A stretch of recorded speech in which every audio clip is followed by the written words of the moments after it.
We always like to welcome this man for a little Eagle game analysis, but this is just NFL analysis now. This is Brian Westbrook, the great number 36, brought to us by Rudder Roofing, Windows, Siding, and Decking. They will protect your house. Well, B. West, you came up a lot in my brain this weekend because of some things that happened in the NFL and college football. You know, a lot went on this weekend, and obviously there's been some players that have not been paying attention to things that happened years ago. In my NFL career. You are like the poster child for that play of going down. It's unbelievable. It's unbelievable that, years ago, and I still get questioned about the play all the time, and I get the comment about, well, you cost my fantasy team the championship, things like that. But obviously this weekend was huge for the play that you go down to save your team from losing the game and allowing the other team to get the ball back. All right, let's get into this quickly, because then I want to ask you about the status of the division, which I think now Eagle fans are like 100% convinced that they're going to win the division. But let's go back to this play, what we're talking about. We're talking about if you score instead of just going down, because if you go down, the other team exhausts their timeouts, you can't lose the game if you kneel down a couple times, right? So in this, and you knew that at the time, way back when. I forget what was the game. Your memory is better than me on this. We played against Dallas. We were actually leading 10-6. And the deal is that if the other team, the opposing team, has no timeouts and it's first down and it's underneath the 2-minute warning. So a lot of things have to be in your favor. So it has to be underneath the 2-minute warning. They have no timeouts and it's first down. You can literally take 4 knees and retain the ball and never give the ball back. The reason why you want to do that is because let's say you score, right? Mm-hmm. That gives the other team the opportunity to go down and score again, get an onside kick, and potentially score again. So you kind of allow them, even though it's far-fetched and it may not even happen, but you allow them to have a chance to win. By taking the knee or not scoring in those situations, at that point you don't even allow the other team, the opposing team, to have that opportunity to win. It was a little bit different than the Atlanta game this weekend, though. And this weekend, so Atlanta was playing Detroit. Atlanta was down by 2 points, 16-14. Todd Gurley had the opportunity to stop at the 1-yard line, and then they could kick the field goal. They win the game, and the game's over. They win the game by 1. Mm-hmm. Instead, he scored. So he tried to stop at the 1. He couldn't stop. He falls into the end zone. They end up scoring. So now they're up by, I believe, 5 points or something like that. Right. And you leave the other team a chance to come down and score enough points to win the game or tie the game. So this has to be 8 points or less, this play. Right. All right, now, when you did it, were you instructed to do it, or did you naturally know to do that?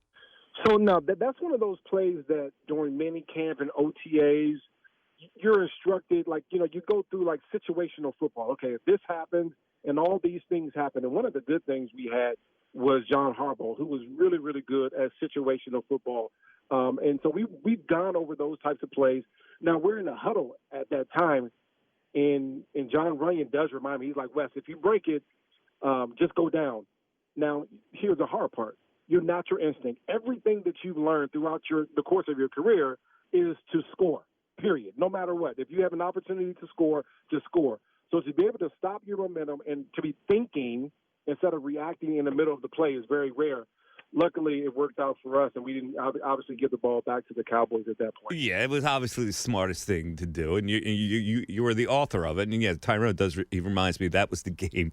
Jessica Simpson was at the game, and she wrote about it in her book. Oh, that's right. Her and Tony Romo were dating. Right. She was dating Tony Romo, and you're immortalized in her book with that particular play. She knew about the game. Jessica Simpson knows football. Yeah. And when Brian went down, her heart broke because she knew she was going to get blamed because it was like the coming out party they were showing her. Because he went to Cabo, right? Yes. Didn't he go to Cabo with her? Yes. Her and Witten. And Witten took no blame, just him. And she literally said, when Brian Westbrook took that knee, my heart broke. She wrote it in her book. Yeah, she wrote it in her book. I made the book. All right, so now let's look at the Penn State game. And I texted you the circumstance. I know you weren't watching Penn State at the time. Of course not. Of course not. So now, here's a college running back who, now, you're a seasoned professional. He's a college running back who probably kind of knows, like, it probably was mentioned, but they call the play, and apparently he wasn't reminded, and he scores. Now, in that situation, who do you blame? I'm probably going to blame the coach in that situation, because as a college kid, do you really supposed to know that as a college kid? Really? No, probably not. No. So I blame the coach. Okay. That's all you have to say about that. Because you love the fact that the final result was that Penn State lost. Well, of course, that's the most important thing, because you were so excited about Penn State game this weekend. No. I had the opposite. I said Indiana was going to win the game because the line told me. That's right. Oh, my goodness. Come on, how soon you forget, man? I was all over that game. I thought they were going to lose it outright. They wound up losing it outright, but they shouldn't have.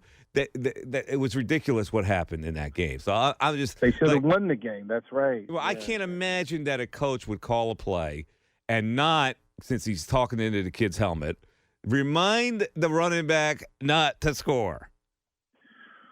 Yeah, I mean, well, you got to ask yourself this: did the coach know? I mean, that's the first. Yeah, he question knew. He said afterwards that he told them that, like, he threw the kid under the bus. Basically, he said, "Well, we told him," but he didn't tell him at that direct play. All right, let me move on to another thing. I'm watching football this weekend, and I see the Dallas Cowboys lose the way they lost. And now I'm thinking that Eagle fans that were, like, filled with angst last week, almost lost to the Giants, but still, after they wanted to beat the Giants, didn't realize what was going to happen here. Watching the Dallas game, I can't not see a way that the Eagles won't win the division. Well, I'll say this. We know we lost the first game to Washington. Washington is not a very good football team, but they play hard. They play tough, and they have a really good defense. And now, based upon what has happened in Dallas, it comes down to us in Washington. And I can't believe that we're not better than that football team, especially with some of the guys coming back. So, yeah, no, we're definitely going to beat Dallas. There's no doubt about it. We'll beat them twice. So they're kind of out of it. We'll beat the Giants up in New York, and even though it may be a close game. Now we have to figure out if we can beat Washington. That's going to be the case. But yeah, I think as an Eagles fan, you should certainly be thinking it's our division to lose at this point. There's no doubt about it. All right, so how are we supposed to feel knowing that 6-9-1 is likely to win this division and take the Eagles into the playoffs? How are we supposed to feel about that? We're supposed to feel like we'll get at least one home game for in the playoffs, and then we'll all be talking about the offseason. That's what we should feel like. And here's the other part, though. As a fan, you should be saying, you know what? We never know. Maybe we catch lightning in the bottle. We get a home game. We get an opportunity to play in the playoffs. And for some crazy reason, things happen weird in playoff games. Injuries, COVID, all these different things, especially in this year, and obviously it'll be 2021 next year. But 2020 has been crazy.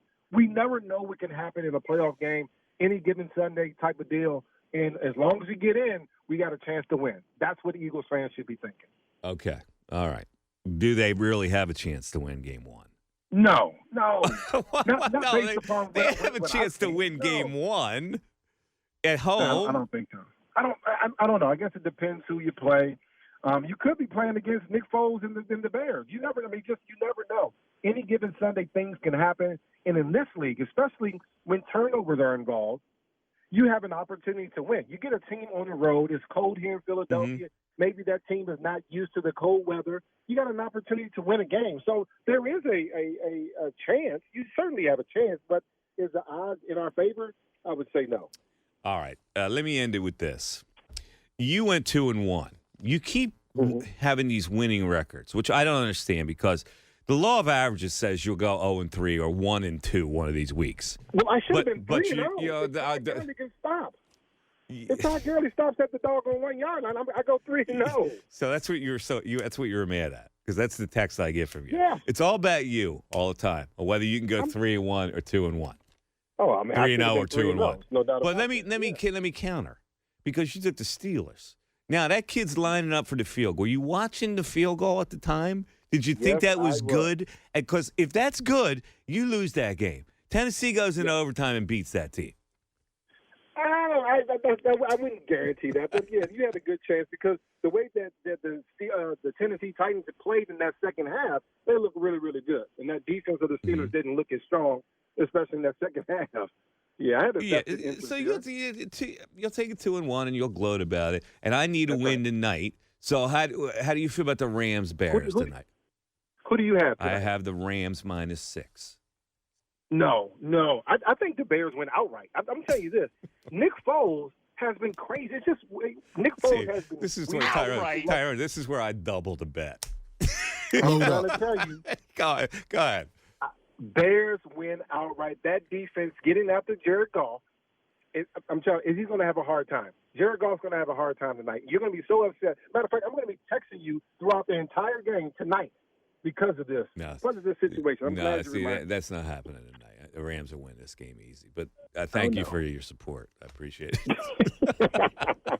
All right, man. Listen, great to have you. We'll talk to you this coming Friday. Friday. Yep. So all right, buddy. It's Dallas week. That's right. It is Dallas week. Yes. Is there any starch in this?